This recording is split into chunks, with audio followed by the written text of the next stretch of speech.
Bonjour et bienvenue dans ce nouvel épisode du podcast 3 minutes pour entreprendre. Je suis Émilie Attard, je suis formatrice consultante en création et développement d'entreprises et j'ai fondé la communauté des entrepreneurs, une plateforme qui regroupe tous les outils de l'entrepreneur, masterclass, coaching, mise en réseau, blog et bien sûr podcast. Aujourd'hui, je réponds à la question « Comment fonctionne le crowdfunding ?» Si tu as un projet de création d'entreprise ou que ton entreprise est déjà créée, mais que tu souhaites par exemple développer un nouveau produit, alors tu es sûrement en recherche de financement. Le crowdfunding est peut-être la bonne solution pour toi. Le crowdfunding ou financement participatif en français, c'est un modèle de financement qui permet à un grand nombre de personnes de financer un projet en apportant chacune une petite contribution financière. Le fonctionnement du financement participatif varie en fonction de la plateforme utilisée, mais en général, le processus implique les étapes suivantes. Premièrement, le porteur de projet présente son idée sur une plateforme de financement participatif et définit un objectif de financement ainsi qu'une période de collecte de fonds.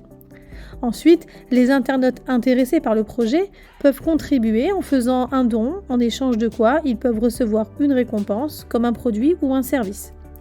Si l'objectif de financement est atteint pendant la période de collecte de fonds, alors le porteur de projet reçoit les fonds collectés, déduction faite bien sûr des frais de la plateforme de crowdfunding. Si l'objectif de financement n'est pas atteint, eh bien les contributions sont remboursées aux contributeurs. Alors il existe différents types de crowdfunding, tels que le financement participatif en don, où les contributeurs ne reçoivent aucune contrepartie, le financement participatif en prêt, où les contributeurs, eux, prêtent de l'argent avec un taux d'intérêt. Et enfin, le crowdfunding en equity, où les contributeurs investissent dans une entreprise en échange d'une part de son capital. Le financement participatif est devenu une alternative populaire au financement traditionnel, notamment pour les startups, les artistes, les associations et même parfois les particuliers qui cherchent à financer des projets personnels.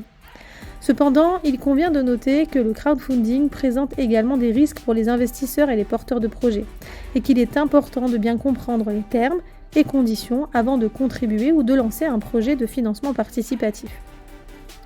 Si tu es intéressé par ce mode de financement, il faut que tu saches qu'une campagne de crowdfunding ne se lance pas à la légère.